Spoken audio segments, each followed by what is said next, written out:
আমাদের মুরব্বীদের মাঝে একটা কথা প্রচলিত আছে যে সংসার ভাগ হওয়ার পূর্বে কোনো সন্তান যদি জায়গা জমি কিনে থাকে তাহলে তার প্রত্যেক সন্তানের মাঝে ভাগ হবে। তাদের এই কাজটা কি ইসলামী দৃষ্টিকোণ থেকে সঠিক? এরপরে প্রশ্ন হলো, পায়ে স্বর্ণের নূপুর পরা জায়েজ কিনা। এরপরে প্রশ্ন হলো, ইমাম মাহদির আগমনের পূর্বে দুর্ভিক্ষ দেখা দিবে, এ বিষয়ে দলিল সহ জানতে চায়। ইমাম মাহদী আগমনের পূর্বে পৃথিবীর অবস্থা কেমন হবে? অভিভাবক মেয়েকে দিয়ে ডিভোর্স দিলে পুনরায় ওই স্বামীর সাথে সংসার করতে পারবো কিনা তা দলিল সহ জানতে চাই। এরপরে প্রশ্ন হলো, ফজর ও মাগরিবের পর ঘুমালে কি কি ক্ষতি হয়? অনেকে আজান দেওয়ার আগে কোরআন তেলাওয়াত, গজল এসব করে থাকে, এটা কি সঠিক? এরপরে প্রশ্ন হলো, জানাজা নামাজের পর সম্মিলিত মোনাজাতের বিধান কি? এরপরে প্রশ্ন হলো, বাবা মারা যাওয়ার পর বোনের হক বুঝিয়ে দেওয়া ইসলামের দিক থেকে কতটা জরুরি? টয়লেটে থাকা অবস্থায় আজান হলে টয়লেট থেকে বের হয়ে আজানের দোয়া বা আজান মসজিদের সামনের কাতার ফাঁকা রেখে মাঝখানে দ্বিতীয় কাতার শুরু করার বিধান কি? সুন্দর একটি প্রশ্ন। অনেক মসজিদে দেখবেন আমাদের মুসল্লি ভাইয়েরা, মুক্তাদি ভাইয়েরা, আমরা জামাত চলাকালীন সময় চলে যাই, সামনের কাতারে ডান পাশে বাম পাশে এখনো জায়গা ফাঁকা আছে, আরো দু চারজন দাঁড়াইতে পারবে, এর মধ্যে দ্বিতীয় কাতার শুরু করে অনেকে। আছে না নেই? আপনাদের এলাকায় আছে এরকম লোক? যারা এই কাজটা করেন, অনেকে এটা এই জন্য করেন যে প্রথম কাতারের ওই কোনা পর্যন্ত যেতে যেতে ইমাম সাহেবকে আর ধরা যাবে না। ইমাম সাহেবকে যাতে রুকুর মধ্যে ধরা যায়, বিশেষ করে ইমাম রুকুতে গেলে তামাশা দেখা যায় বেশি, তাই না? যে ইমাম রুকুতে চলে গেছে, এখন যদি আমি যাইতে যাইতে ওই সামনের কাতারের ডান বা বাম কোনা পর্যন্ত যাই, ততক্ষণে ইমাম সাহেব বেচারা উঠে যেতে পারে, আমার রাকাতটা মিস হয়ে যাবে। এটা যাতে মিস না হয় জন্য দৌড় দিয়ে যায় দ্বিতীয় রাকাতে দ্বিতীয় কাতারে মাঝখানে বা কোনো এক জায়গায় দাঁড়ায় যায়। আছে না নাই? খুব খারাপ একটা অভ্যাস, খারাপ একটা রোগ। নবী করিম সাল্লাল্লাহু আলাইহি সাল্লাম বলেছেন, যখন জামাত শুরু হয় তখন তোমরা দৌড় দিবে না। ফামশু ওয়া আলাইকুম বিসাকিনা, তখন তোমরা এমন ভাবে জামাতের দিকে হাঁটবে যেন তোমাদের উপরে সাকিনা, তোমরা প্রশান্ত চিত্তে তোমরা না আপনার হাঁটবে, অর্থাৎ ধীরে ধীরে ধীরস্থিরতার সাথে সুকুনের সাথে তোমরা যাবে, তাড়াহুড়া করে যাবে না। কেন তাড়াহুড়া করা যাবে না? আল্লাহর ইবাদতে শামিল হতে যাচ্ছেন, যদি আপনি জোর দিয়ে যান, হাঁপাইতে হাঁপাইতে যান, তো আপনার মনোযোগ নষ্ট হবে নামাজের মধ্যে, আপনি পড়ে অ্যাক্সিডেন্ট করতে পারেন। ধীরস্থিরতার সাথে যাবেন। গুরুত্বপূর্ণ কোনো ব্যক্তির সাথে, একজন এমপির সাথে সাক্ষাৎ করতে গেলে আপনি দৌড় দিতে দিতে হাঁপাইতে হাঁপাইতে যায়, হাঁপাইতে হাঁপাইতে তার সামনে ঢুকবেন, যাওয়ার আগে কত পরিপাটি হবেন, সব ঠিকঠাক করবেন, পোস্টপাস দিবেন, সব ঠিক আছে কিনা, এরপর ঠান্ডা মাথায় প্রবেশ করবেন। ঠিক না ঠিক? তো আল্লাহর দরবারে যখন যাবেন এরকম দৌড় দিবেন না। অনেকে দৌড় দেয় জামাত ধরার জন্য, যে রুকু যাতে মিস না হয়ে যায়, জামাত যাতে মিস না হয়। এই জন্য নবীজি বলেছেন, ফামা আদরাকতুম ফাসাল্লু ওয়া মা ফাতাকুম ফাতিম্মু, আস্তে আস্তে হাঁটলে যদি ইমাম সাহেব উঠে যায়, রুকু থেকে উঠে যাক, একটা রাকাত মিস হয়ে যায়, যাক, যতটুকু পাও ততটুকু পড়বা। ওই রাকাত ধরার জন্য এত জোরে দৌড় দিবা না। রাকাত ধরার যদি এত ভালো আগ্রহী থাকে তাহলে আগে আসো নাই কেন? কথা কি বুঝাতে পারছি?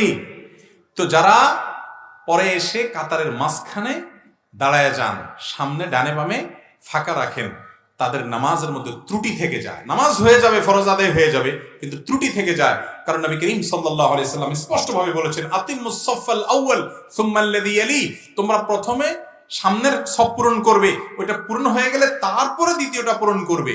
এবং তিনি বলেছেন, লা তাদাউল ফুরজাত বা লা তাদারুল ফুরজাত লিশাইতান, কাতারের মধ্যে শয়তানের জন্য জায়গা রাখবা না, ওটা ফিল আপ করবে, তারপরে সামনে পরবর্তীতে পিছনের দিকে আসবে। এই জন্য ভাইরা আমার, কখনো এই কাজ করা যাবে না। তবে নামাজটা কোনো মতো হয়ে যাবে, পূর্ণাঙ্গ হলো না যদি আপনি কাতার ফাঁকা রেখে আসেন। অবশ্যই কাতার পূর্ণাঙ্গ করে তারপর দ্বিতীয় কাতার পরবর্তী কাতারে দাঁড়াতে হবে। এরপরে প্রশ্ন হলো, ইমাম মাহদির আগমনের পূর্বে দুর্ভিক্ষ দেখা দিবে, এ বিষয়ে দলিল সহ জানতে চায়। ইমাম মাহদী আগমনের পূর্বে পৃথিবীর অবস্থা কেমন হবে? ভাইরা আমার, কিয়ামতের আলামত সময়ের মধ্যে থেকে একটি হলো ইমাম মাহদীর আবির্ভাব ঘটবে, প্রকাশ ঘটবে। ইমাম মাহদী এমন একজন মানুষ যার নাম হবে আমাদের নবী করিম সাল্লাল্লাহু আলাইহি সাল্লামের অনুকরণে, এবং তিনি পৃথিবীতে আত্মপ্রকাশ ঘটাবেন। আল্লাহ তাআলা তার আত্মপ্রকাশ ঘটাবেন কখন, কোন সময়টাতে, পৃথিবীর অবস্থা কি হবে, এ সম্পর্কে হাদিসে যে বিবরণ এসেছে তার একেবারে সংক্ষিপ্ত সার বলতে গেলে, তার আসার আগে পৃথিবীতে দিন দুনিয়া থেকে বিদায় হওয়ার উপক্রম হবে, মানুষের মধ্যে দিনদারি থাকবে না। আস্তে আস্তে দুনিয়া সেদিকেই যাচ্ছে, ঠিক না ঠিক? মসজিদে মুসল্লি নেই, কিন্তু খেলার জন্য উন্মাদনার লোকের অভাব নাই। ভাইরা আমার, তার দুনিয়াতে আগমনের আগে পৃথিবী জুলুমে পরিপূর্ণ হয়ে যাবে। এই পরিমাণ জুলুম হবে যে পৃথিবীতে ন্যায় বিচার বলতে কিচ্ছু থাকবে না। জোর যার মুল্লুক তার, এটা গোটা দুনিয়ার রন্ধ্রে রন্ধ্রে প্রতিষ্ঠিত হয়ে যাবে। অনেকটা শুরু হয়ে গেছে না? দেশে বিদেশে দুনিয়াতে সারা পৃথিবীতে আজ যাদের গায়ে জোর আছে তারা যা বলে সেটাই নীতি, ঠিক না ঠিক? ইউরোপিয়ানদের গায়ে জোর আছে, তারা যা বলে ওইটাই নীতি। আমেরিকানদের গায়ে জোর আছে, তারা যা বলে সেটাই নীতি। আজ দুর্বলদের কোনো না কথার দাম আছে, না আদর্শের দাম আছে, না তাদের কোনো অধিকার আছে, ঠিক না ঠিক? আমার এক বন্ধু, তিনি ডেনমার্কে থাকেন, আমাকে একবার বললেন, ভাই আমার কাছে অদ্ভুত লাগে যেই তথাকথিত উন্নত বিশ্বের মানুষেরা আমাদেরকে সবক শিখায়, মানবতা শিখায়, আদর্শ শিখায়, তারা আমাদের চাইতে অনেক উন্নত, আমাদেরকে শিক্ষিত বলে আমরা তাদেরকে মনে করি, এবং তাদেরকে অনেক ক্ষেত্রে আমাদের দেশের মানুষেরা অন্ধের মতো মানে যে তারা আদর্শবান, তারা সভ্য, তারা নাকি ভদ্র, তারা নাকি উন্নত। বলে যে একটা এক্সাম্পল নেন, যখন লিবিয়া এবং সিরিয়া, বিশেষ করে সিরিয়ার মুসলমানরা যখন নিজেদের দেশে থাকতে পারছেন না, যুদ্ধ পরিস্থিতিতে ইউরোপের দিকে পাড়ি জমাতে লাগলো, তিনি বলেন যে আমার দেশের বর্ডার ক্রস করে যাতে জার্মানি বা কোনো দেশ তাদেরকে আশ্রয় দিতে চাচ্ছে, সেখানে যেন যেতে না পারে, সেজন্য নানামুখী প্রতিবন্ধকতা সৃষ্টি করা হয়েছে, ট্রেন বন্ধ করে দেওয়া হয়েছে। আবার যখন ইউক্রেন রাশিয়া যুদ্ধ শুরু হলো, এখন ইউক্রেনিয়ান যারা আছে তারা যদি কোনোভাবে এই বর্ডারে প্রবেশ করতে পারে, তাদের আশ্রয় প্রশ্রয়, তাদের সুবিধার জন্য যা দরকার সব তো বটেই। ওই ভাই বললেন যে স্কুলে ভর্তি পর্যন্ত আমাদেরকে বলা হয়েছে যে যারা এখানে বসবাস করে তাদের বাচ্চাদের পরে আগে ইউক্রেনিয়ান বাচ্চাদের ভর্তি হবে, তাদের অগ্রাধিকার। অর্থাৎ শরণার্থী হিসেবে যখন মুসলমান গেছে তখন নীতি একটা, আর যখন অমুসলমান গেছে তখন নীতি আরেকটা। এ হলো তাদের মানবতা। এইরকম মানবতার সবক প্রতি শব্দে শব্দে পাবেন। ফিলিস্তিনে বাচ্চারা কাঁদে, তাদের মানবতা তখন কাঁদে না। আর অন্য কোন জায়গার একটা কুকুরও যদি কাঁদে, একটা বিড়ালও যদি কাঁদে, সকল টিভির ক্যামেরা সেখানে কাঁদাকাঁদি শুরু করে, ঠিক না ঠিক? ভাইরা আমার, এইরকম জুলুম, এরকম অবিচার, এরকম গরমিল গোটা দুনিয়াতে শুরু হয়েছে, দিন দিন বাড়ছে। এটা বাড়তে বাড়তে যখন চরমে পৌঁছে যাবে, পৃথিবীর কোথাও ন্যায় বিচার বলতে কিচ্ছু থাকবে না, তখন ইমাম মাহদির আত্মপ্রকাশের সময় আসবে। মানুষ হতাশ যখন হবে, মানুষ নেতৃত্ব খুঁজবে, তখন ইমাম মাহদির আত্মপ্রকাশের সময় ঘনিয়ে আসবে। আল্লাহ রাব্বুল আলামিন তার আত্মপ্রকাশের আগে দাজ্জাল পাঠাবেন। দাজ্জালের অত্যাচার অবিচার চলবে, তার ফিতনা চলবে, যে ফিতনায় পতিত হয়ে অনেকেই দাজ্জালকে আল্লাহ মনে করে ঈমান হারা হবে। অনেক জাঁকজমকপূর্ণ দুনিয়া হবে এবং অনেক চমক সে দেখাবে। আজ পৃথিবীতে বহু চমক দেখে আমাদের অনেক মুসলমানের সন্তান বেঈমান হচ্ছে কি হচ্ছে না? বিজ্ঞানের চমক দেখে, এই চমক দেখে, সেই চমক দেখে আল্লাহর বিরুদ্ধে দাঁড়ায় যায়, আল্লাহর ব্যাপারে সংশয় সৃষ্টি হয়ে যায়। নবী করিম সাল্লাল্লাহু আলাইহি সাল্লাম ভবিষ্যৎবাণী করেছেন এগুলো হবে। তো এরকম পরিস্থিতি হবে ভাইরা আমার। এমন কি দুর্ভিক্ষ দেখা দিবে কয়েক বছর, কোন বর্ণায় 3 বছরের কথা, কয়েক বছরের কথা বিভিন্ন বর্ণায় আসছে যে ইমাম মাহদির আত্মপ্রকাশের আগে পৃথিবীতে এরকম দুর্ভিক্ষ দেখা দিবে। এরপর আল্লাহ তাআলা ইমাম মাহদির আত্মপ্রকাশ ঘটাবেন, তিনি লড়াই করবেন দাজ্জাল এবং দাজ্জালিপনার বিরুদ্ধে, এবং আল্লাহ তাআলা তাকে এমন একটা শাসন দিবেন যে শাসনে আল্লাহর পক্ষ থেকে বারাকা আসছে, আসমান থেকে বারাকা আসছে, সবকিছুতে বরকত আছে। পৃথিবীতে আবার তিনি ইনসাফ এবং নিষ্ঠা দিয়ে পুরো পৃথিবীকে পরিপূর্ণ করবেন। ইমাম মাহদি আসবেন এবং তার আবির্ভাব হবে। বিভিন্ন হাদিস থেকে এটি সন্দেহের আলোকে সন্দেহাতীত ভাবে এটি প্রমাণিত। অতএব আল্লাহ তাআলা আমাদের সকলকে ইমাম মাহদি আসা পর্যন্ত যদি আমরা বেঁচে থাকি, তার কাতারে শামিল হওয়ার তৌফিক দান করুন। অভিভাবক মেয়েকে দিয়ে ডিভোর্স দিলে পুনরায় ওই স্বামীর সাথে সংসার করতে পারবো কিনা তা দলিল সহ জানতে চাই। কোন অভিভাবক যদি তার মেয়েকে জোরপূর্বক তালাক নেওয়ায়, অনেক সংসার আছে এরকম, আছে না নাই, যে বাপমা জোর করে মেয়েরে বলে তুই এর ঘর করতে পারবি না, এখন তালাক নিয়ে চলে আয়। কোন ক্ষেত্রে যৌক্তিক হতে পারে, কিন্তু অনেক সময় অযৌক্তিক ভাবে বাপমা নিজের বুদ্ধি বিবেকের কারণে হয়তো অন্য কোনো দিকে টান আছে বা চুলোর থেকে নুন খসছে, দেখা দেখি নাই বদমেজাজ, তারা মেয়েকে নিয়ে আসে। তো যদি জোরপূর্বক তালাক নেওয়ায় মেয়েকে দিয়ে, দেখতে হবে তালাকটা শরীয়ত সম্মতভাবে কার্যকর হয়েছে কিনা, কিভাবে মেয়ে তালাক প্রয়োগ করেছে, তালাকে অর্পিত তালাক যেটা কাবিন নামাতে 18 নম্বর কলামে লেখা আছে সেটা প্রয়োগ হয়েছে কিনা, এটা বিদগ্ধ আলেম মুফতিকে দিয়ে ওই কাগজ অ্যানালাইসিস করাইতে হবে, দেখতে হবে যে এটা হয়েছে কিনা। যদি হয়, শর্তগুলো পাওয়া যায়, তাহলে তালাক হতে পারে, আবার নাও হতে পারে। এটা এক কথায় বলা যাবে না। এই জন্য তালাকের মাসআলা এই ধরনের সংক্ষিপ্ত প্রশ্নোত্তরের সেশনে দিবেন না। তালাকের কোনো ঘটনা ঘটলে কোনো ভালো মুফতির কাছে, ভালো কোনো ফতোয়া বোর্ডের কাছে, ভালো কোনো আলেমের কাছে গিয়ে বিস্তারিত বলে ওই তালাকনামার কাগজে কি লেখা ছিল, কাবিননামা কি লেখা ছিল, সেটা পাওয়া গেছে কিনা, শর্ত হয়েছে কিনা, সব ঠিকঠাক হয়েছে কিনা, তালাক হয়েছে কিনা, তারপরে নিশ্চিত হবেন। এরকম আমরা আলাদা করে বলতে পারবো না। তবে হ্যাঁ, যদি যথাযথ নিয়মে অর্পিত তালাক বা তালাকের তাফবিজ ওই মেয়ে নিজের প্রতি নিজে গ্রহণ করে, তাহলে ডিভোর্স হতে পারে। ওই অভিভাবক ফুসলাইছে কিনা, বুঝাইছে কিনা, সেটা দেখার বিষয় না।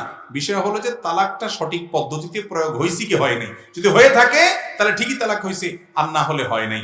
অতএব এটা দেখতে হবে যে কিভাবে তালাক দেওয়া হয়েছে। তবে যেন তেন কারণে অভিভাবকরা, ছেলে হোক মেয়ে হোক, অনেক বাপ আছে ছেলেকে ফুসলায়, আরে এই মহিলার ছেড়ে দে, কত মহিলা আছে, চেয়ে ভালো মহিলা তোর বিয়ে করাবো, আছে না নাই? অনেক বাপ মা আছে মেয়েদেরকে ফুসলায়, আর তুই এর ঘর ছেড়ে দে, আমার ঘরে থাকবি, সারা জীবন থাকবি, খাবি। হ্যাঁ, যদি যৌক্তিক কারণে হয় সেটা তো ভিন্ন কথা। কিন্তু বেশিরভাগ ক্ষেত্রে দেখা যায় বাবা মা নিজেদের জেদ, ক্ষোভ এগুলা মিটাইতে গিয়া ব্যয় ব্যয়নের সাথে গন্ডগোল হয়েছে, মেয়েকে নিয়ে আসছে, আর দিবে না, আছে না নাই? খুব জঘন্য এবং খারাপ কথা। আল্লাহর জমিনে স্বামী স্ত্রীর সম্পর্ক ভেঙে যাওয়ার মতো এরকম কাজ, অপ্রিয় কাজ আল্লাহর কাছে আরেকটা নাই জায়েজ কাজের মধ্যে। এই জন্য ভাইরা, তালাক যাতে কম হয় চেষ্টা করবেন যে কোনো ভাবে মিউচুয়াল করার জন্য। আমি প্রায় বলার চেষ্টা করি, দাম্পত্য জীবনে একটা সংসার যখন নতুন করে জোড়া লাগে, একটা ছেলে একটা মেয়ে নতুন সংসারে যায়, নানান গরমিল শুরু হয়। যদি বেশি বেলাইন হয়, তাদেরকে সোজা করার চেষ্টা করেন বিভিন্ন ভাবে। কখনো সোজা হবে বলে মনে হয় না, ভবিষ্যৎ অন্ধকার, তাহলে তালাকের চিন্তা করেন আলেমদের সাথে পরামর্শ করে। কিন্তু যেন তেন কারণে তালাকের কথা বলিয়েন না ভাই। টুনটান একটু হয়, এরপর আস্তে আস্তে এগুলো ঠিক হয়ে যায়। ছেলে মেয়ে হলে, সংসার ভারী হলে ধীরে ধীরে ঠিক হয়ে যায়। ধৈর্য ধারণ করতে হবে। ইমানদার কখনো বেসবর হবে না। এই জন্য যেন তেন কারণে ছেলে মেয়েকে দিয়ে তালাক দেওয়াবেন না। এরপরে প্রশ্ন হলো, ফজর ও মাগরিবের পর ঘুমালে কি কি ক্ষতি হয়? ফজর এবং মাগরিবের পরে ঘুম ইসলামের দৃষ্টিতে কোনো প্রশংসনীয় ঘুমের সময় নয়। ফজরের সময় যদি কেউ ঘুমায়, ফজরের পর, ফজর পড়ে, এতে বড় কোনো গুনাহ হবে না, কোনো গুনাহ হয়ে যাবে ব্যাপারটা সেরকম না। কিন্তু এটা অনুত্তম, অনুচিত। কারণ এই ফজরের পরের টাইমটা দোয়া কবুলের সময়, জিকিরের সময়। নবী করিম সাল্লাল্লাহু আলাইহি ওয়াসাল্লাম দোয়া জিকির করতেন। একান্ত আপনার অফিসে ডিউটি আছে, রাত্রে দেরিতে শুয়েছেন কোনো কারণে, ফজরের পরে আপনার ঘুমাইতে হবে, ঘুমান। অন্তত ফজরের পরে সূর্য ওঠা পর্যন্ত অপেক্ষা করে এশাকের সালাতটা পড়ে তারপরে অন্তত ঘুমান। কথা কি বুঝাতে পারছি? নবীজি সাল্লাল্লাহু আলাইহি ওয়াসাল্লাম দোয়া করছেন, আল্লাহুম্মা বারিক লি উম্মতি ফি বুকুরিহা, আল্লাহ আমার উম্মতের জন্য সকালের সময়টাতে বরকত দিয়েন। তো আপনি ওই টাইমে যে কাজ করবেন এটাতে বরকত হবে, আমল করবেন, কোন একটা কাজ করবেন, ঘুমায় অলস সময় কাটাবেন না। যদি কোনো কারণে আপনি ঘুমায় পড়েন, শরীরটা খারাপ লাগছে, বা পরে আর ঘুম আসবে না, বা আপনার অফিস ডিউটি আছে, এতে বড় কোনো গুনাহ হবে না, ঘুমান। কিন্তু মাগরিবের পরে ঘুমটা যথাসম্ভব অবশ্যই পরিহার করতে হবে। কারণ নবী করিম সাল্লাল্লাহু আলাইহি সাল্লাম কানা ইয়াকরাহুন নাওম ক্বাবলাল ইশা ওয়াল হাদিস বাদা, নবীজির অভ্যাস ছিল তিনি এশারের আগে, মাগরিবের পরে ঘুমানোটাকে অপছন্দ করতেন, আর এশারের পরে কথা বলা অপছন্দ করতেন। আর আমাদের স্কেল উল্টা হয়ে গেছে, আমরা এশারের পরে আড্ডা মারতে সবচেয়ে বেশি পছন্দ করি, ঠিক না ভাই? ঠিক। এশারের পরে নবীজি কথা বলা অপছন্দ করতেন, দ্রুত শুয়ে পড়ো, তাহলে তাড়াতাড়ি কি হবে, ওই ফজর পড়া আসান হবে, রাত্রে ঘুমটা ভালো হবে, স্বাস্থ্যটা ভালো থাকবে। কিন্তু আজ এশার পরে আমাদের আড্ডা আরো বেশি জমে। এই জন্য ভাইরা, মাগরিবের পরে ঘুমটা মাকরুহ, অনুচিত, এটা উচিত না। হ্যাঁ, কারো শরীর খারাপ, কোনো কারণে অসুস্থ, কোনোদিন ভিন্ন কথা, কিন্তু মাগরিবের পরে ঘুমানো উচিত না। বিশেষ করে মাগরিবের পরে শুলে অনেক সময় এশার পড়া হয় না। এই জন্য মাগরিবের পরে ঘুমটা মাকরুহ এবং অনুচিত। এরপরে প্রশ্ন হলো, যে বাড়ি স্ত্রীদের কথা মতো চলে, সে বাড়ির সম্বন্ধে জানতে চাই। গ্রামাঞ্চলে ভাই অনেক ঘরে ঘরে এই প্রশ্ন, যে মহিলার কথা বলে সংসার চলে, এই সংসারে কোনো কল্যাণ হবে না। আপনারা শুনছেন এসব কথা, যে কোনো পুরুষ মহিলার কথা শুনে তো দেখা যায় আশেপাশে সব লোক ফিস করে ফিস বলে যে ওর অভ্যাস খারাপ বউর কথা শুনে। তো বউর কথা শোনা কি ভালো না খারাপ, আপনারা কি বলেন? বউর কথা শোনা কি ভালো না খারাপ? অর্ধেক অর্ধেক হয়ে গেছে।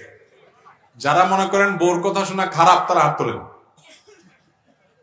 এবার ভয় পেয়েছে সব, প্রজেক্টর আছে, বউরা দেখে ফেলবে, মহিলারা আছে প্যান্ডেলে, ভালো সব বউ ভক্ত স্বামী মাশাআল্লাহ। ভাইরা আমার, বউ যদি ভালো কথা বলে সেটা শোনা ভালো, খারাপ কথা শুনলে সেটা শোনা কি খারাপ।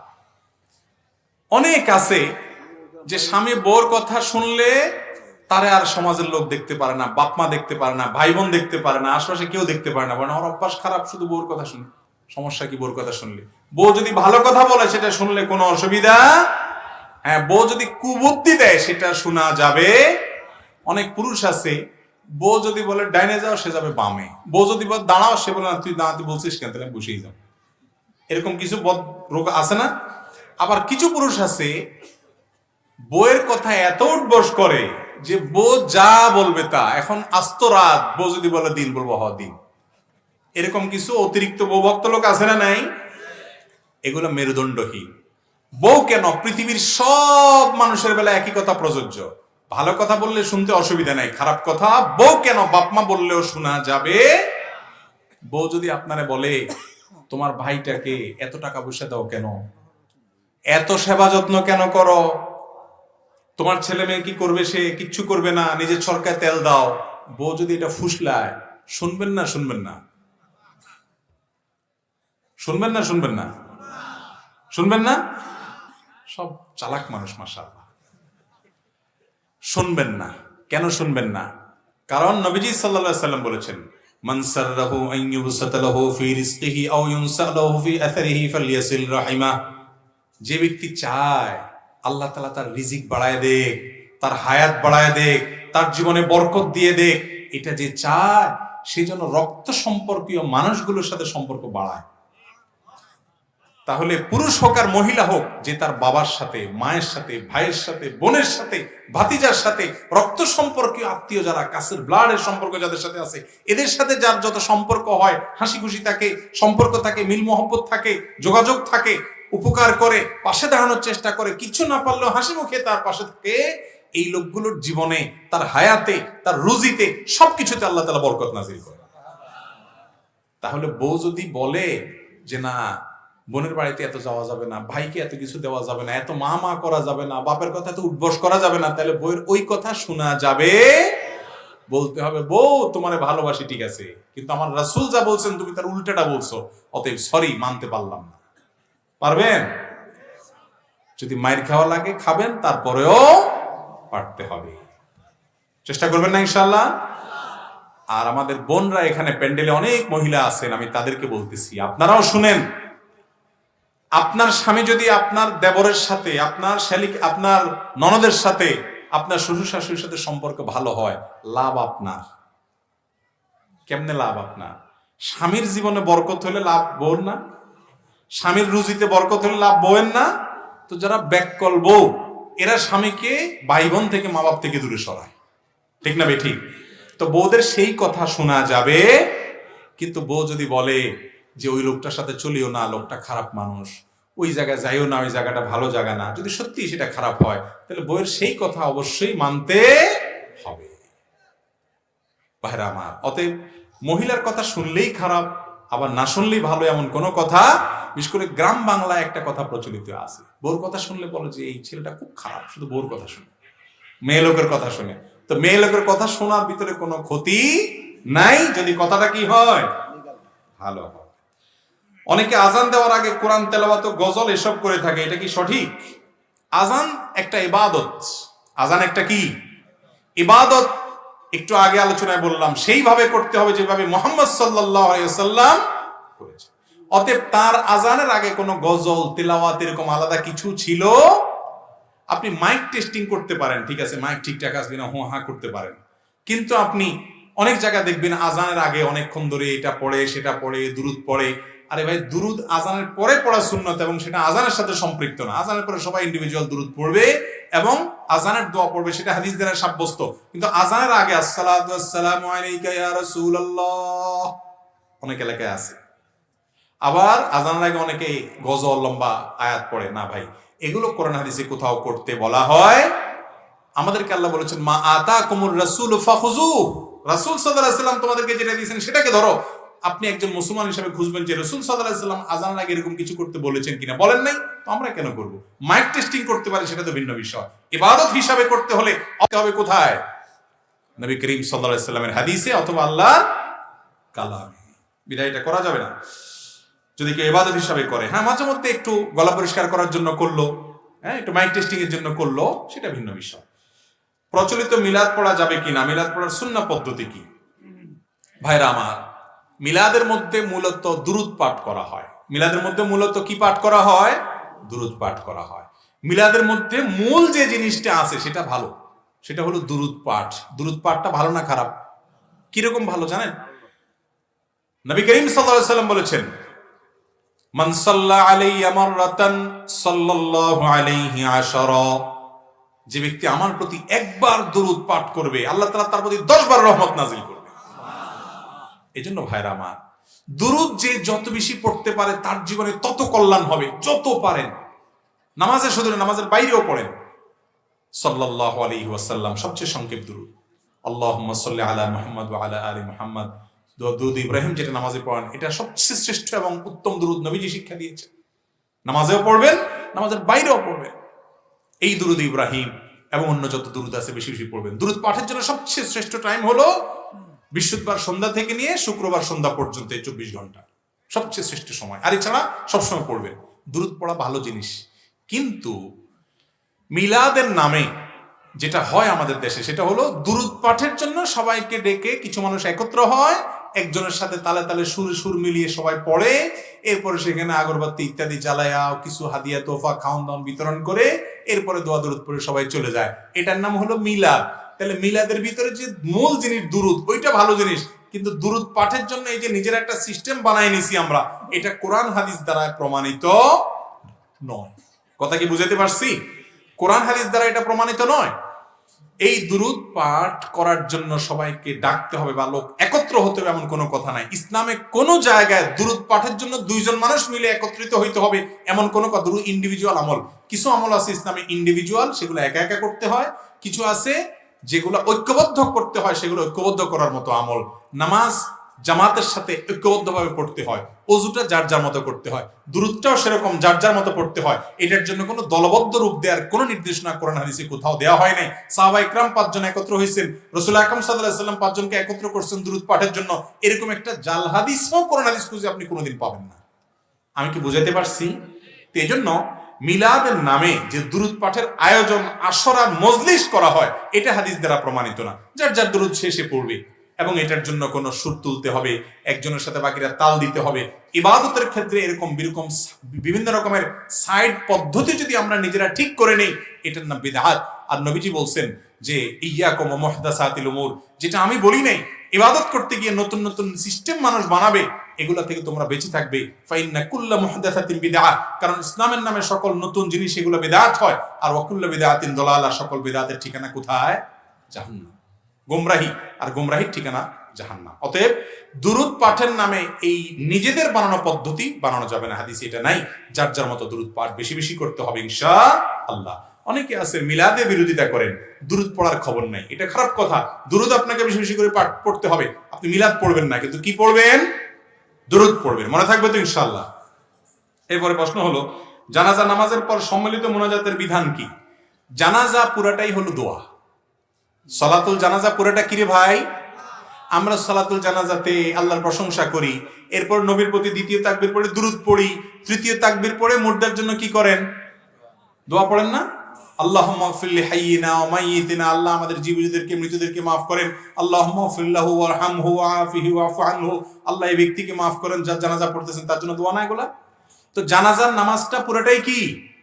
দোয়া। এই জানাজার নামাজের পরে আলাদা করে আবার ইমাম মুক্তাদি সবাই মিলে দোয়া করা কোনো হাদিস দ্বারা প্রমাণিত নয়, এটা বিদআত। এটা ইসলামের নামে নতুন আবিষ্কার, যেটা কোরআন হাদিসে নাই, মূলে নাই, গোড়ায় নাই।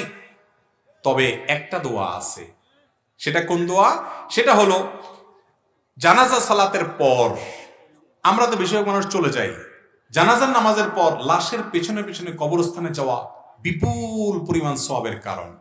জানাজা পড়ে যে পরিমাণ সওয়াব পাবেন উহুদ পাহাড় সম পরিমাণ বা তার চেয়ে দ্বিগুণ আপনি যখন জানাজা পড়ার পরিমাণে কিরাত পরিমাণ সওয়াব পাবেন যখন জানাজা পড়ে লাশের পেছনে পেছনে কবরস্থান পর্যন্ত যাবেন, আল্লাহ তাআলা সম পরিমাণ সওয়াব আপনাকে ডাবল সওয়াব দিবেন। অনেকে কবরস্থানে যায় না, এজন্য জানাজা পড়ার পর লাশ দাফন করার জন্য কোন পর্যন্ত যাবেন? কবরস্থানে পর্যন্ত যাবেন।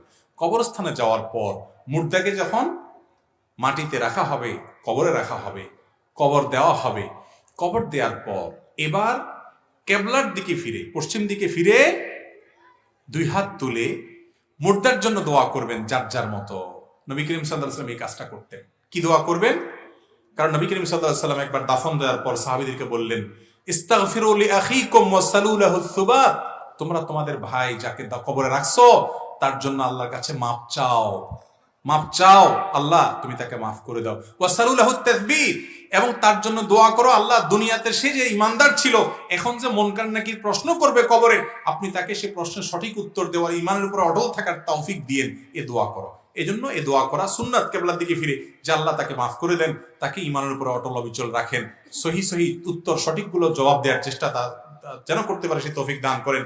এই দোয়া করবেন দাফন করার পর কেবলার দিকে ফিরে যার যার মতো। এটা সুন্নাহ দ্বারা সাবেত। কিন্তু জানাজার নামাজের পরে আবার হাত তুলে আলাদা করে দোয়া করা সুন্নাহ দ্বারা সাবেত না, সেটা বিদআত। কথা কি বুঝাতে পারছি? এরপরে প্রশ্ন হলো, পায়ের স্বর্ণের নূপুর পরা জায়েজ কিনা? পায়ের স্বর্ণের নূপুর পরা জায়েজ কিনা? স্বর্ণের নূপুর বা রূপার নূপুর মেয়েরা পায়ে পড়তে পারে, বিশেষ করে নিজের স্বামীকে নিজের সৌন্দর্য প্রদর্শনের জন্য করতে পারে। বাহিরে গেলে যদি এটা প্রদর্শিত হয় অন্যের সামনে এবং পর্দার বরখেলাফ হওয়ার মতো কিছু হয় তো সেটা সর্বাবস্থা না জায়েজ। মৌলিকভাবে মেয়েদের জন্য এটা নিষিদ্ধ কোনো কিছু নয়, অলঙ্কার হিসেবে পড়তে পারে। এরপরে প্রশ্ন হলো, টয়লেটে মেয়েদের মাথার চুল ফেললে গুনাহ হবে কিনা? টয়লেটে মেয়েদের কেন, ছেলেরাও যদি নিজেদের চুল ফেলে, বিশেষ করে কমোডে, আপনার প্যানে, যেখানে ফেললে নাপাকের মধ্যে মানুষের চুল মিশবে, তো সেটা অনুচিত, অনুত্তম এবং ছোট গুনাহের কারণ। কারণ আল্লাহ কোরআনে বলেছেন, ওয়ালাকাদ কাররামনা বানি আদম, আমি আদম সন্তানকে সম্মান দিয়েছি, মর্যাদা দিয়েছি। আদম সন্তানের শরীরের প্রত্যেকটি অঙ্গ আল্লাহর কাছে মর্যাদাপূর্ণ। এজন্য মানুষের শরীরের কোনো অপমান, মানব দেহের কোনো অপমান, মানুষকে অপমান, এমনকি মানুষের চুল নখ এটা অপমানিত হয়, নোংরামি হয় এগুলোর সাথে, এরকম কোনো কাজ করা ইসলামের দৃষ্টিতে প্রশংসনীয় কাজ না। আপনার চুল নখ অতিরিক্ত থাকলে সেগুলাকে হয় কোনো মাটির নিচে দাপন করবেন, আর না হলে কোনো মাটিতে ফেলবেন, যাতে করে সেটা ময়লা, নোংরা, পায়খানা, মলমূত্রের সাথে মিশে গিয়ে না যায়। হ্যাঁ, আপনার অজান্তে গোসলের সময় এক দুটা চুল চলে গেছে, কত কিছু ঝরে গেছে, হয়তো কোনো পশম ঝরে গেছে, সেটা তো আর আপনার নিয়ন্ত্রণে নাই, ওইটার জন্য পেরেশানি নাই। কিন্তু ইচ্ছাকৃতভাবে চুল কেটে নোংরা বা ময়লা জায়গা ফেলবেন না, নখ কেটে ময়লা জায়গা ফেলবেন না। এটা আপনার শরীর যেটা আল্লাহ তাআলা দিয়েছেন, হোক সেটা আপনার অবাঞ্ছিত বা পড়ে যাওয়া, কিন্তু এটাকে অসম্মান হয়ে এমন কাজ করবেন না। যদি কেউ করে এতে বড় বা কাবিরা কোনো গুনাহ হবে না, কিন্তু এটা অনুচিত এবং মাকরুহ। এরপরে প্রশ্ন হলো, মুর্দাকে কবরে কিভাবে রাখা সুন্নাত? এক একজন এক এক কথা বলেন, গুরুত্বপূর্ণ একটা প্রশ্ন। মুর্দাকে কবরে কিভাবে রাখবেন? আল্লাহর সঙ্গে সাক্ষাতের, আখিরাতের যাত্রা একটা মানুষ দুনিয়া থেকে চলে যাবে, তাকে ওই রাখার সময়ও আমরা অনেকে সুন্নাহ পদ্ধতিতে রাখতে পারি না। দোয়া ঠিকই পড়ি, বিসমিল্লাহি ওয়া আলা মিল্লাতি রাসূলিল্লাহ, বিসমিল্লাহি ওয়া আলা সুন্নাতি রাসূলিল্লাহ, অর্থাৎ আল্লাহর নাম এবং রাসূলের সুন্নাত অনুযায়ী, নিয়ম অনুযায়ী রাখলাম। আসলে নিয়ম হচ্ছে উল্টা। কয়েকটা পদ্ধতি আছে ভাই, 3টা পদ্ধতি আছে। এর ভিতরে একটা আছে একেবারে পরিষ্কার ভুল, আর 2টা আছে সঠিক। এর মধ্যে একটা হলো সর্বোত্তম এবং সুন্নাত। সেটা কোনটা? সেটা হলো কবর খনন করার পর, গর্ত করে খনন করলেন মুর্দার জন্য মাপ অনুযায়ী, পশ্চিম পাশের যে কবরের আপনার অংশটা মাটি, ওইটা নিচ দিয়ে একটা সুড়ঙ্গ করবেন, সুড়ঙ্গ। এই সুড়ঙ্গটাকে সুন্দর করে এমন ভাবে করবেন যে সুড়ঙ্গের ভিতরে গোটা লাশটা ঢুকায় দেওয়া যায়। কথা কি বুঝাতে পারছি? কবরের পশ্চিম পাশের যে মাটির অংশটা, এই যার নিচ দিয়ে একদম সুন্দর করে সুড়ঙ্গা করে লাশটাকে পুরো সুড়ঙ্গের ভিতরে দিয়ে দিবেন।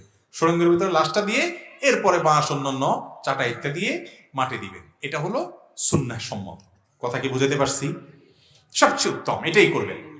এটা যদি করা না যায়, বৃষ্টির কারণে মাটি ভেঙে পড়বে, সুড়ঙ্গ করা যাচ্ছে না, করলেই ভেঙে পড়ে, কোনোভাবে টিকে না, এরকম যদি হয়, তাহলে সেক্ষেত্রে কবরের মাঝখানে একটু গভীর করে আরেকটা গর্ত করবেন, সেই গর্তের ভিতরে লাশ রাখবেন, রাখার পর যাতে করে গর্তের ভিতরে পুরো লাশটা প্যাকের মতো হয়ে যায়, তার উপরে এবার বাঁশ দিয়ে আপনার ছাউনি দিয়ে তার উপরে চাটা দিয়ে আপনি দাফন করতে পারেন, এটাও করা যায়, কিন্তু ওইটা হলো উত্তম।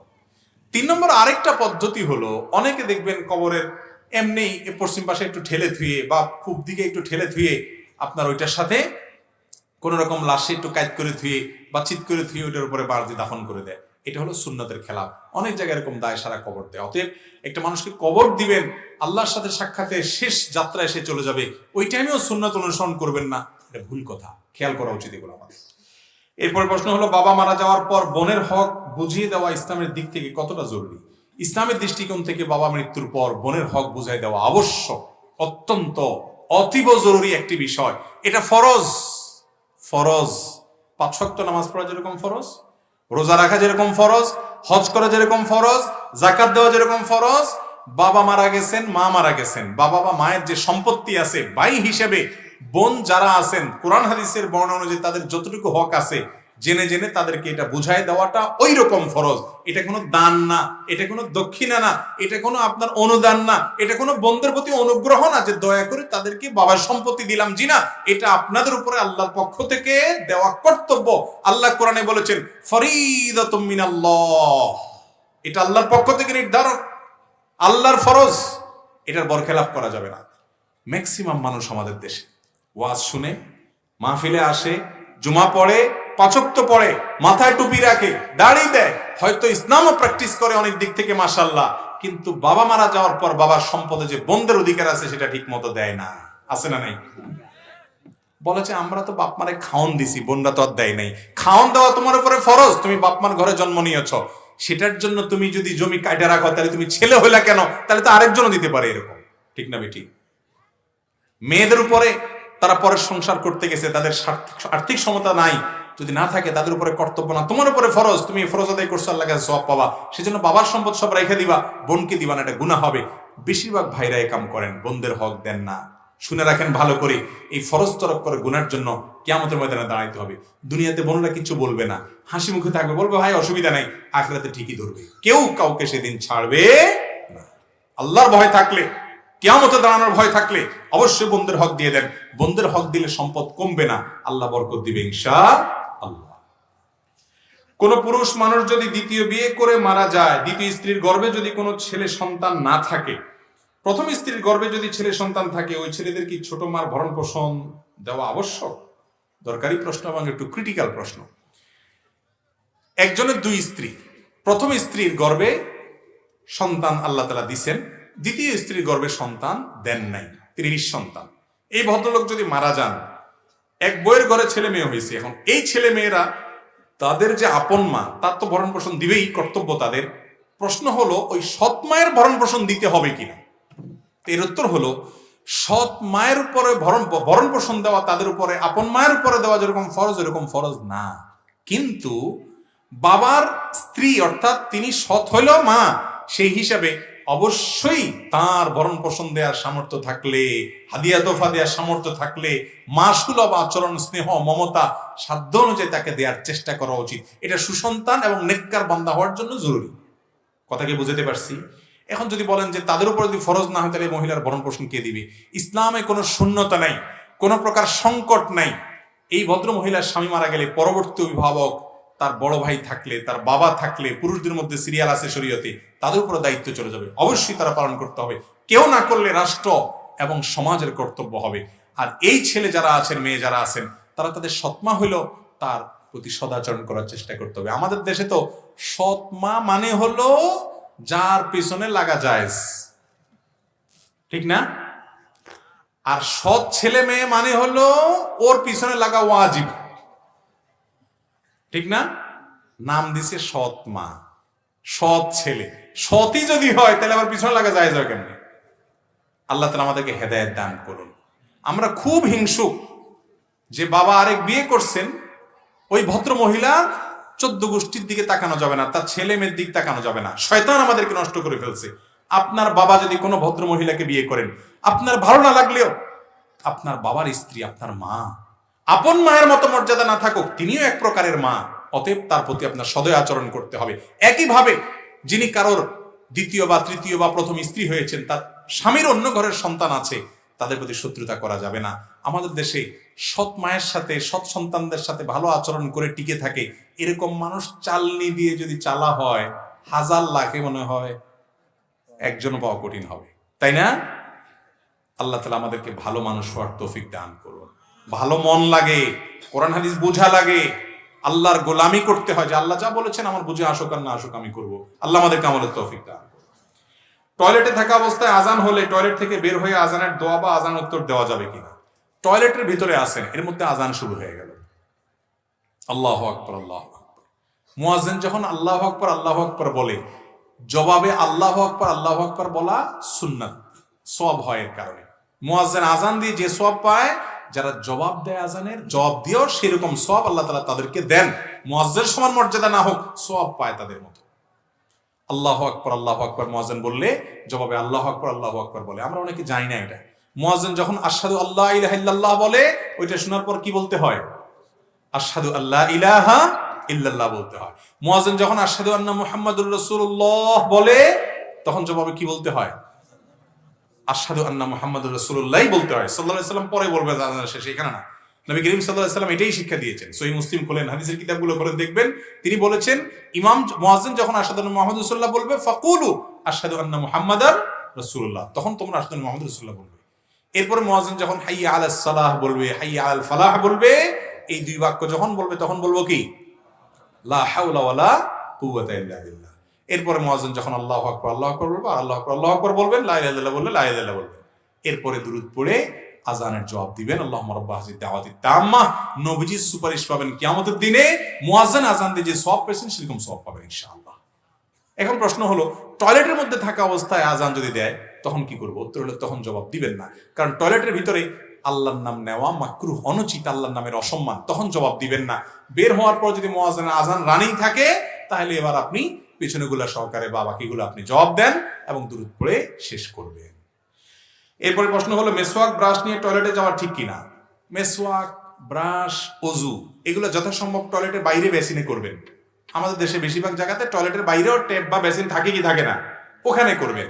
যদি কোনো কারণে ওটার ভিতরে করেন, এতে কোনো গুনাহ হবে ব্যাপারটা এরকম না। বিশেষ করে টয়লেটের মধ্যে দুর্গন্ধ থাকে, জীবাণু থাকে, সেখানে আপনি মুখ ঘাসাঘাসি করছেন, মুখের ভিতরে ঢুকাচ্ছেন, বের করছেন, এটা দেখতেও তো রুচির সাথেও তো যায় না।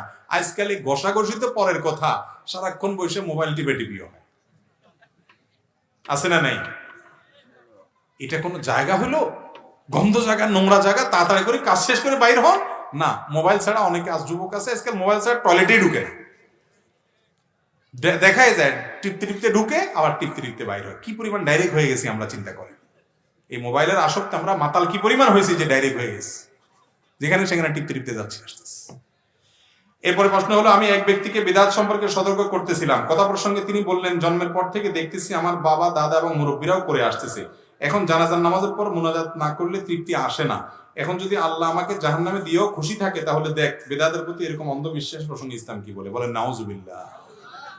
ও ভাই, কত বড় কথা! আল্লাহু আকবার। আল্লাহ জাহান্নাম দিলেও দেখ। অনেকে অনেক আকাম কুকাম করে, খারাপ কাজ করে, আবার কেউ নিষেধ করলে বলে এই কাজ করে যদি আমার জাহান্নামে যাওয়া লাগে তাও যাইতে রাজি আছে। জাহান্নামটা মনে করছে নানার বাড়ি টাইপ মনে হয় না, যে নানা বাড়ি যাওয়া লাগলেও গেলাম আর কি। জাহান্নাম সম্পর্কে যদি ন্যূনতম কোনো ধারণা থাকতো, জাহান্নামের কথা শুনলে নবীজি কাঁদতেন, সাহাবায়ে কেরাম কাঁদতেন। জাহান্নামের আয়াত যখন পড়তো, চোখ দিয়ে টপ টপ করে পানি পড়তো, আল্লাহর কাছে পানা চাইতেন, আল্লাহুম্মা আজিরনা মিনান নার। আল্লাহ, এত ভয়ঙ্কর জায়গা, এত কঠিন শাস্তির জায়গা, যেখানে কোনো মৃত্যু হবে না, শুধু কষ্ট হতে থাকবে, কেউ কারোর থাকবে না, প্রচন্ড কষ্ট সেখানে থাকবে, দুনিয়ার আগুন থেকে 70 গুণ বেশি উত্তপ্ত থাকবে। সেই জাহান্নাম থেকে পানা চাইতেন নবীজি, সাহাবায়ে কেরাম। আর মুসলমানের সন্তান কোনো খারাপ কাজ থেকে বাধা দিলে বলে জাহান্নামে যাওয়া লাগলে যাব। তার মানে জাহান্নাম সম্পর্কে তার কোনো সাধারণ ধারণা পর্যন্ত নাই। নামে মুসলমান, মুসলমানের সন্তান হয়ে মুসলমান, সকল মুসলমান, গড়পড়তায় মুসলমান, ইসলাম বুঝে মুসলমান হয় নাই। কোরআন পড়েন অর্থ সহকারে, হাদিস পড়েন অর্থ সহকারে। আল্লাহ আমাদেরকে খাঁটি মুসলমান হওয়ার তৌফিক দান করুন। এই ধরনের কথা মুখ দিয়ে বাইর হয়ে গেলে আল্লাহর কাছে মাফ চাইতে হবে, আল্লাহ আমি ভুল করে ফেলেছি, না হলে কবুল হয়ে গেলে সর্বনাশ হয়ে যাবে। এরপর প্রশ্ন হলো, কোনো ব্যক্তি যদি ঋণগ্রস্ত অবস্থায় মারা যায় এবং তার পরিবারের লোকেরা সামর্থ্য থাকা সত্ত্বেও যদি তাৎক্ষণিক পরিশোধ না করে, তাহলে তার জানাজার নামাজ পড়া যাবে কিনা? আর যদি ঋণ পরিশোধ করার মতো সক্ষমতা না থাকে, এমন অবস্থায় করণীয় কি? ভালো করে শুনে রাখেন। ঋণ নিয়েছেন কারোর কাছে, দোষের কিছু নাই, শুধুই ঋণ নিবেন না। সুন্নাহ সম্মত যে ঋণ আছে, হালাল যে ঋণ আছে সেটা নিবেন। ঋণ নেওয়ার পর ঋণের টাকা পরিশোধ করে দিবেন। কোনো কারণে ঋণ পরিশোধ করার মতো আপনার ক্ষমতা নাই, চেষ্টা করবেন আপ্রাণ ভাবে। অনেকে আসে এসে বলে, হুজুর একটু দোয়া শিখিয়ে দেন। কিসের দোয়া ভাই? বলে অনেক ঋণ হয়ে গেছে তো আল্লাহ যেন ঋণ পরিশোধ করে দেয়। তো আমি মাঝে মধ্যে দোয়া আছে হাদিসে শিখাই দিই, আবার মাঝে মধ্যে বলি, ভাই আপনার ঋণ কত? বলে এত। আপনার কি আছে? আমার কিচ্ছু নেই। পরে এবার ভালো করে জেরা করলে দেখা যায় ওনার অনেক জমি জমা আছে মাশাআল্লাহ, ওনার সহায় সম্পত্তি আছে মাশাআল্লাহ। তো বললাম, এগুলো বিক্রি করে আপনি ঋণ দেন? বলে, হুজুর জমি জমা বেশি ঋণ দেওয়া যায়? তার মানে উনি চাচ্ছেন ওনার কিছু অতিরিক্ত টাকা আসবে, সে উৎমা টাকাতে উনি কি দিবেন? ঋণ দিবেন। জীবনেও এটা ঋণ পরিশোধের চেষ্টা হবে না। আমার শেষটুকু, শেষ সম্বলটুকু বিক্রি করলেও ঋণ দেওয়ার চেষ্টা করতে হবে। এর নাম ইসলাম। যদি ঋণ নিয়েছেন, দেন নাই, ঝুলায় রাখছেন দিবেন দিবেন করে, এরপর আপনার মওত হয়ে গেছে, ইচ্ছাকৃত গড়িমসি করেছেন, মাতালুল গানি যুলমুন হাদিসে আসছে, ধনী ব্যক্তি মানুষকে ঘুরে এটা জুলুম হবে। এর কারণে আপনার মৃত্যুর পর আপনার জানাজা এলাকার সম্মানিত ব্যক্তিরা, মুরব্বীরা, নেতৃবৃন্দরা, ইমাম সাহেব নিজে পড়াবেন না, মুয়াজ্জিনকে দিয়ে পড়াবেন। কারণ নবীজি সাল্লাল্লাহু আলাইহি সাল্লাম কোন লোক ঋণগ্রস্ত অবস্থায় মারা গেলে তার জানাজা তিনি নিজে পড়তেন না, তবে তিনি মুসলমান, বেঈমান না, যেহেতু ঈমান আছে এই জন্য অন্যদেরকে বলতেন তোমরা জানাজা পড়ো, তিনি পড়তেন না। আত্মহত্যাকারী জানাজা তিনি পড়তেন না, যাতে করে মানুষ এই কাজগুলো করতে 10 বার চিন্তা করে। তো আমাদের সমাজে গণ্যমান্য ব্যক্তিরা অ্যাভয়েড করবে, বিশেষ করে যারা অবহেলা করেছে। ঋণগ্রস্ত ব্যক্তির যে রূহ, এই রূহ ঝুলন্ত থাকে। এই রূহ কি থাকে ভাই? ঝুলন্ত থাকে, তার আত্মা ঝুলন্ত থাকে। এই জন্য ঋণ দেওয়ার চেষ্টা করবে। হ্যাঁ, কেউ ঋণগ্রস্ত ছিল, চেষ্টা করছে, তার কোনো ত্রুটি ছিল না, বেচারার আসলেই কিছু নাই, সেটা ভিন্ন কথা। আল্লাহ তাআলা অবশ্যই তার মাফের ব্যবস্থা করবে এবং তার জন্য সবাই দোয়া করতে হবে। ওয়ারিসরা যদি ঘোরা গড়িমসি করে, এটা তাদের ত্রুটি।